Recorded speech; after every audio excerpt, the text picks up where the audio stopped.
नमस्कार दोस्तों, बहुत बहुत स्वागत है आप सभी का हमारे YouTube चैनल चौहा झारखंड स्टडी में। दोस्तों बहुत सारे प्रश्न आ रहे हैं, लेकिन दोस्तों यहाँ पर आप लोगों के प्रश्न ख़त्म होने का नाम ही नहीं ले रहे हैं। दोस्तों कुछ और भी इम्पोर्टेंट प्रश्न हैं जिसका मैं इस वीडियो में जवाब देने वाला हूँ। उससे पहले मैं आप सभी को एक बात बता देना चाहता हूँ।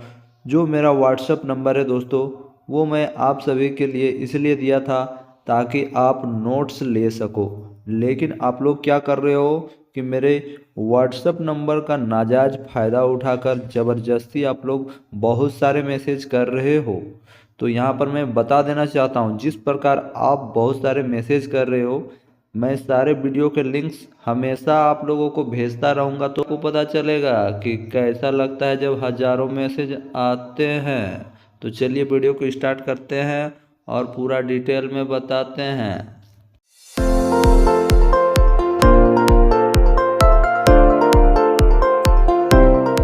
दोस्तों आप लोगों का जो प्रश्न आ रहा है, एक इम्पोर्टेंट प्रश्न कि क्या मैं 1 से 5 या 6 से 8 दोनों में भर सकता हूं या सकती हूं। और ये इसलिए ऐसा पूछ रहे हैं क्योंकि जो डीएलएड किए हुए छात्र हैं वो दोनों के लिए पात्रता रखते हैं, लेकिन जेएसएससी की साइट में बोथ का ऑप्शन नहीं दिया है। तो छात्र क्या चालाकी कर रहे हैं, छात्र क्या कर रहे हैं कि अलग नंबर, ठीक है, अलग नंबर और अलग ईमेल से 2 बार फॉर्म भर रहे हैं। ठीक है, तो चलिए ठीक है, आप लोग ऐसा कर रहे हो, ये आपकी मर्ज़ी है। लेकिन जेएसएससी की साइट पे लिखी हुई है दोस्तों कि आप एक से ज़्यादा आवेदन नहीं कर सकते हो, क्योंकि आप एक से ज़्यादा आवेदन करोगे तो फर्स्ट में जो वाला आप फॉर्म भरेंगे, पहला नंबर पे जो फॉर्म भरेंगे वो रद्द हो जाएगा और स्वतः सेकेंड वाला, दूसरा वाला आपके लिए मान्य हो जाएगा। ये लिखा हुआ है, यानी पहले जो फॉर्म भरे थे वो रिजेक्ट हो जाएगा और सेकेंड वाला आपके लिए मान्य रहेगा, ये लिखा हुआ है।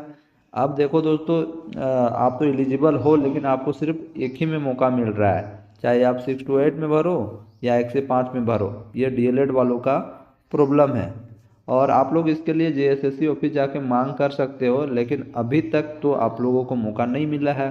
ठीक है, और ऐसा इसलिए क्योंकि दोस्तों जब 2016 में जेटेट परीक्षा हुई थी उस टाइम 1 से 5 में सिर्फ डीएलएड वाले फॉर्म भरते थे और 6 to 8 में सिर्फ बीएड वाले अप्लाई किए थे, जब उन लोग अपना मतलब जेटेट परीक्षा पास किए थे उस टाइम, इसलिए ऐसा रखा गया था। ठीक है, तो बाकी बात आप लोग अपने हिसाब से कर लेना। मुझे लगता है कि जेएसएससी आपका एक आवेदन रद्द कर देगी, फर्स्ट वाला और सेकंड वाला ही आपके लिए मान्य रहेगा। आप जितना चालाक हो उतना जेएसएससी भी चालाक है दोस्तों, टेंशन नहीं लीजिए। आगे देखिए क्या होता है। पेमेंट नहीं हो रहा है, अब इसका भी बहुत प्रॉब्लम आ रहा है, पेमेंट नहीं हो रहा है। तो पेमेंट के लिए वेट कर लो दोस्तों, इतना हड़बड़ाओ मत। 24 घंटा बाद आपका पेमेंट होगा। ठीक है, और पेमेंट होने के 24 घंटा बाद आपका फ़ोटो अपलोड होगा।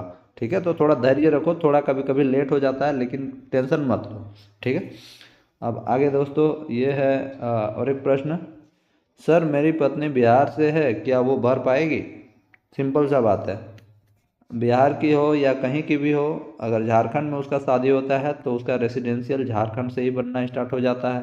ठीक है, अपना पति के नाम से उसका रेसिडेंशियल बनना स्टार्ट हो जाता है, तो आप फॉर्म भर सकती हो, लेकिन जनरल कैटेगरी से भर सकती हो। ठीक है, क्योंकि आपका कास्ट आपका पापा के नाम से बनेगा, यानी बिहार से आपका कास्ट बनेगा।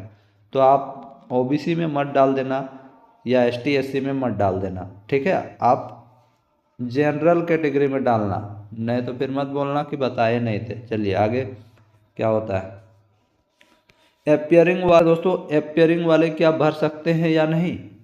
बिल्कुल नहीं, बिल्कुल ही नहीं आप लोग भर सकते हो अपियरिंग वाले, लेकिन भरना है तो भर दो, लेकिन अपियरिंग वाले अलाउड नहीं है दोस्तों।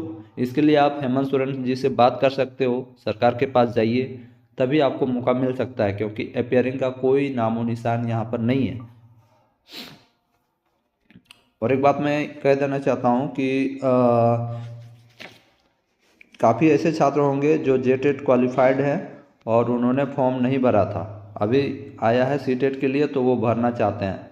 तो आप लोग भरना चाहते हैं तो भर दो, लेकिन वहाँ सीटेट मांग रहा है और आप जेटेट का जितना है, जेटेट पास जितने थे उनको टाइम दिया गया था और उनका जो है विंडो क्लोज हो चुका है, और उन लोगों का जो क्या बोलते हैं रिजेक्शन लिस्ट भी आ चुका है। इसलिए आप लोग मुसीबत में पड़ सकते हो डॉक्यूमेंट वेरिफिकेशन के टाइम पे। ठीक है, सारी बातें आप सबको समझ में आ गई होगी। और मैं आप सभी को बता देना चाहता हूँ, मेरे व्हाट्सएप पे आपको यदि नोट्स लेना है तो ही संपर्क करें। हर छोटी छोटी बातों के लिए आप मैसेज नहीं करें मेरे दोस्तों, मैं बार बार बता रहा हूँ। नहीं तो मेरी जितनी वीडियोज आएंगी, जब भी आएंगी, मैं सारे का लिंक आपको डायरेक्टली व्हाट्सएप पे देता रहूँगा। तब फिर मत बोलना कि आप हमें परेशान कर रहे हो लिंक दे दे के। तो छात्र बीएड किए हैं यानी 2 इयर्स बीएड किए हैं, वो कौन सा ऑप्शन चूज करें, इसमें काफ़ी प्रश्न आ रहे हैं। तो यहाँ 2 इयर्स बीएड नहीं लिखा हुआ है, तो यहाँ पर दोस्तों आप इसको भी चूज कर सकते हो।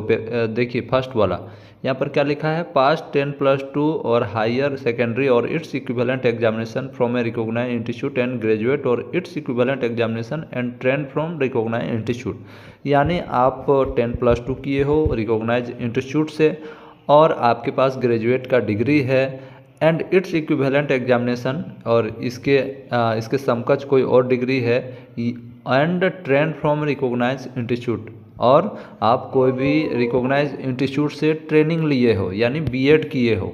ठीक है, तो आप ये ऑप्शन दे देना, सबसे अच्छा रहेगा। आप फर्स्ट ऑप्शन को दे के आगे बढ़ सकते हो दोस्तों, कोई दिक्कत नहीं होगा। ठीक है दोस्तों, इसलिए मैसेज नहीं करें, सिर्फ नोट्स लेने के लिए करें। नोट्स लीजिए खोरठा का और पढ़िए, उसके लिए मैंने नंबर दिया है, ना कि हर चीज़ का जवाब देने के लिए। फिर मेरा यूट्यूब कौन देखेगा बताइए, अगर आपको व्हाट्सएप में ही मैं जवाब देने लगूंगा तो। समझ में आ रहा है?